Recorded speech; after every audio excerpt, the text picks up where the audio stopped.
लगता है बिहार के शिक्षकों का हाय अब बिहार के जिला शिक्षा पदाधिकारी और डीपीओ को लगने वाला है। और ये हाय न सिर्फ छोटे छोटे जिले के अधिकारियों को लगेगा, बल्कि अब इसकी आंच पटना तक भी पहुंचने वाला है। मामला कुछ ऐसा ही है। जो जानकारी निकल कर आई है वो तो डरा देने वाली है। और मामला सिर्फ बेतिया डीओ से जुड़ा हुआ नहीं है। अब जो मामला छन कर बाहर आ रहा है उसमें तो वो आ रहा है जिन्होंने सबसे ज़्यादा शिक्षकों को, गुरुजनों को सताया है, हाय उनको भी लगने वाला है।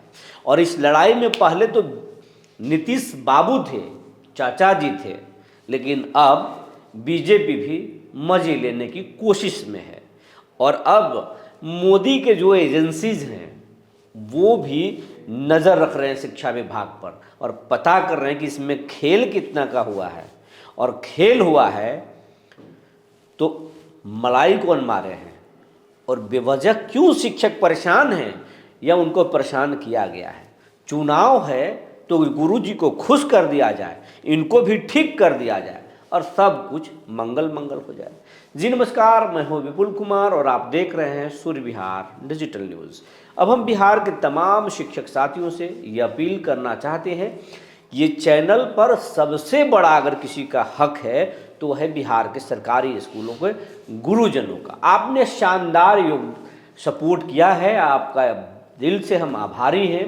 आप लाखों की संख्या में रोजाना हमारी वीडियोस को देखते हैं, लेकिन अभी भी आपसे एक आग्रह है कि ऐसे बहुत सारे शिक्षक हैं, बहुत सारे लोग हैं जो चैनल देख तो जरूर रहे हैं, चैनल को सब्सक्राइब नहीं किए। वैसे सभी गुरुजनों से, अभिभावकों से और बिहार वासियों से मेरा अपील है, इस चैनल को अगर आप यूट्यूब पर देख रहे हैं तो सब्सक्राइब कर लें, बेल आइकन का दबा दें। अगर आप हमें फेसबुक पर देखते हैं तो पेज को फॉलो करना ना भूलें। अब खबर आपको हम विस्तार से बताने जा रहे हैं। हम शुरू दिन से जब बेतिया डीओ के आवास पर, कार्यालय में जो छापे मारे गए, कई ठिकानों पर छापे पड़े, तो हमने सबसे पहले, उसके बाद में ही आप पुराने वीडियो सभी पत्रकारों को देख लें, किसी ने नहीं कहा था कि उनका रुतबा मंत्री से ज़्यादा था। अब तो कई लोग बोल रहे हैं, लेकिन आप पुराने वीडियोज को जाकर के देख लीजिए। हमने ये भी बताया था कि रेणु देवी से ज़्यादा इनका रुतबा था और कई लोग इनके रसूखदार हैं जो इनको बचाने की कोशिश कर रहे हैं या करेंगे। और जब इनके यहाँ रेड पड़ रहा था तो ये पैर चढ़ा करके, जब बैंक के मशीन से जब रुपए गिने जा रहे थे, नोट गिने जा रहे थे, तब ये पैर पर पैर चढ़ाकर मुस्कुरा रहे थे। इनको भरोसा था कुछ नहीं होगा, ये तो एक रूटीन चेकअप है, कर लेंगे, चले जाएंगे, हमारे आका जो बैठे हुए हैं सब कुछ ठीक कर लेंगे। लेकिन उन्हें क्या मालूम था ये नीतीश कुमार हैं, ये वही बोलते हैं कानून अपना काम करेगा। ना हम किसी को फंसाते हैं, ना हम किसी को बचाते हैं, लेकिन क्या कुछ करते हैं जो फंसता है वही जानता है। नीतीश के मर्जी के बिना बिहार में 19 सालों से कुछ नहीं हो रहा, तो फिर डीओ साहब के घर पे छापे कैसे पड़ गए। नीतीश बाबू बोलते ज़रूर हैं, लेकिन बिना उनके इशारे पर बिहार में कुछ होता नहीं है। अब आपको बता दें, आप ये कह रहे होंगे कि हम कौन सी बात कर रहे हैं, आखिर इसकी लपट पटना तक कैसे पहुंचेगा और जिलों में बाकी लोग भी कौन हैं। तो हमने आपको ये भी बताया था कि छापे में कैश के साथ साथ कैश, सोना, चांदी तो भरपूर मिला ही है, इनके घर से डायरी भी मिला है और उस डायरी में कई लोगों के नाम दर्ज हैं। शिक्षा विभाग के अधिकारियों के नाम दर्ज हैं, कुछ बड़े नेताओं के नाम दर्ज हैं, हिसाब किताब भी हैं भाई। अब उस हिसाब किताब को निगरानी जो है तौल रहा है, आर्थिक अपराध इकाई तौल रहा है। और इनका जो नेटवर्थ की बातें जो कही जा रही है वो बहुत लंबा है, बहुत लंबा है। भारत के कई बड़े शहरों में इनके संपत्ति के कागजात मिल रहे हैं, इनके कनेक्शन मिल रहे हैं, लंबे लंबे कनेक्शन मिल रहे हैं। हम नाम तो नहीं बताएंगे, लेकिन इनके लोग मंत्रिमंडल में भी शामिल हैं। हालांकि कुछ साथी नाम बोल रहे हैं, लेकिन हम नाम इसलिए नहीं बोल सकते क्योंकि पत्रकारिता का दायरा हमें मालूम है। जब तक कि हमारे पास कोई ठोस सबूत न हो, कोई दस्तावेज ना हो, हम किसी का नाम नहीं ले सकते। यही पत्रकारिता है, क्योंकि अगर हम किसी का नाम खोलेंगे तो हमारे पास सबूत होना चाहिए, और सबूत जब तक हमारे पास नहीं है हम किसी के नाम उजागर नहीं कर सकते। हमारे पास जो आर्थिक अपराध इकाई और विजिलेंस से जो जानकारियां मिल रही है उसी के आधार पर हम आपको सूचना दे रहे हैं, और अंदर खाने से, क्योंकि हम लोग को जो एक अधिकार है कि सूत्रों के हवाले से हम कुछ भी आपको बता सकते हैं, लेकिन किसी का नाम नहीं खोल सकते। तो आपको बता दें कि डीओ साहब की डायरी से कई डीओ के नाम मिले हैं, उनकी कुंडली खंगाली जा रही है। नीतीश बाबू को कहा गया था कि आपके कुछ अधिकारी ही शिक्षकों को गुमराह किए हुए हैं, सरकार सब कुछ शिक्षकों के पक्ष में कर रही है, छुट्टियां भी दे रही है, लेकिन पहले छुट्टी काट लिया जाता है और फिर बाद में छुट्टी दे दिया जाता है, तो सरकार की छवि तो बिगड़ जाती है। शिक्षकों को लगता है कि आंदोलन के बाद हमें यह लाभ मिला।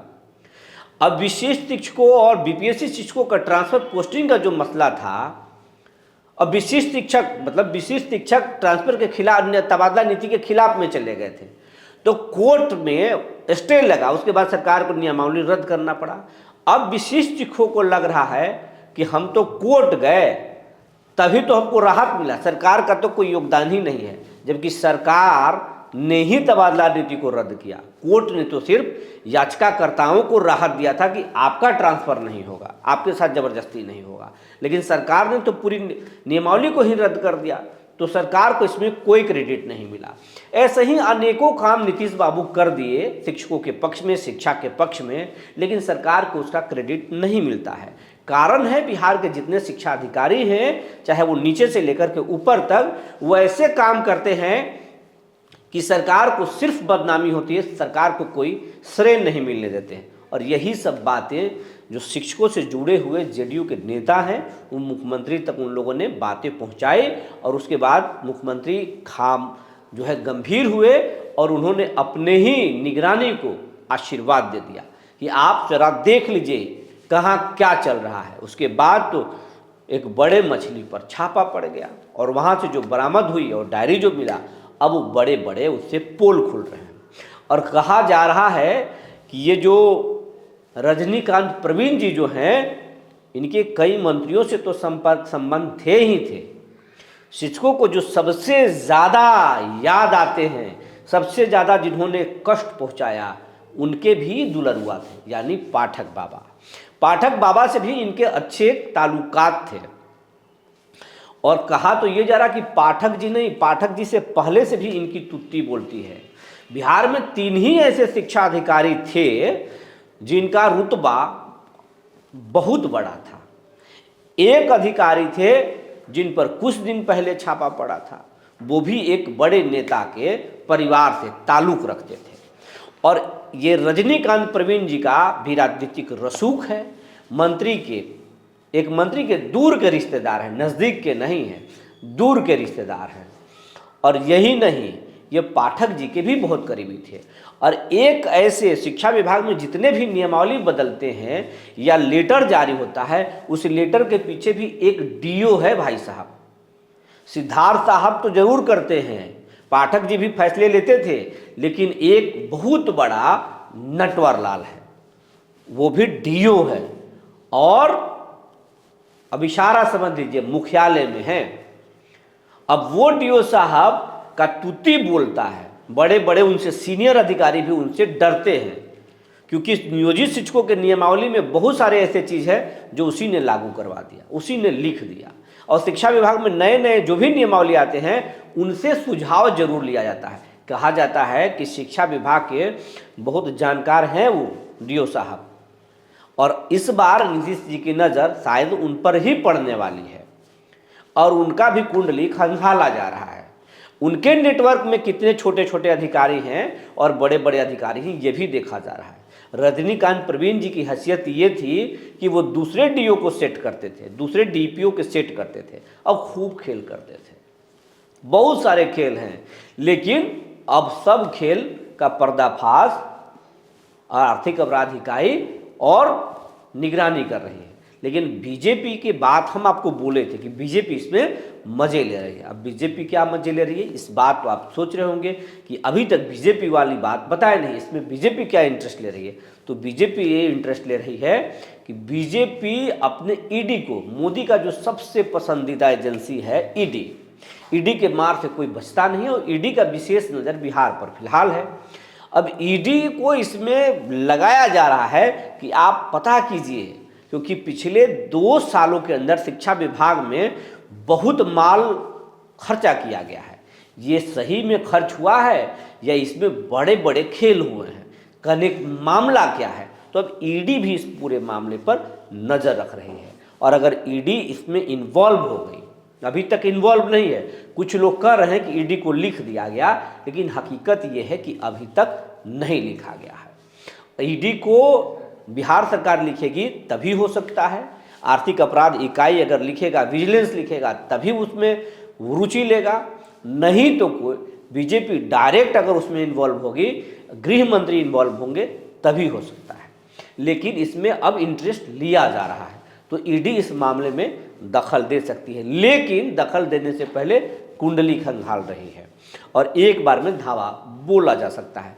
तो इसकी आंच नीचे से लेकर ऊपर तक लगेगा और कई बड़े लोग पकड़े जा सकते हैं। इससे 2 चीज़ होगा, एक तो ईडी एक बड़े नेटवर्क को ध्वस्त करेगी, दूसरी बात ये कि इसका पॉलिटिकल इस्तेमाल भी हो सकता है। हालांकि ईडी एक एजेंसी है जो बेहतर काम करती है, लेकिन इस पर सवाल खड़े होते रहे हैं कि ये सरकार की कठपुतली एजेंसी है, लेकिन इस पर हम कोई कमेंट नहीं करेंगे। ये आप बेहतर समझते हैं, हम भी समझते हैं, आप समझ सकते हैं कि ईडी या सीबीआई या बड़े जो एजेंसीज हैं वो कैसे काम करते हैं। लेकिन फिलहाल बिहार के जो शिक्षकों का ये जो मुद्दा, शिक्षा विभाग का ये जो मुद्दा है, जो छापा पड़ा है, ये बहुत कुछ खोल रहा है और अगले खबर में हम आपको विशिष्ट शिक्षक की चर्चा करेंगे। विशिष्ट शिक्षक को सेवा निरंतरता का लाभ मिल सकता है और क्यों मिलेगा ये भी हमको जानकारी हुई है और तर्कों के साथ हम आपको बताएंगे।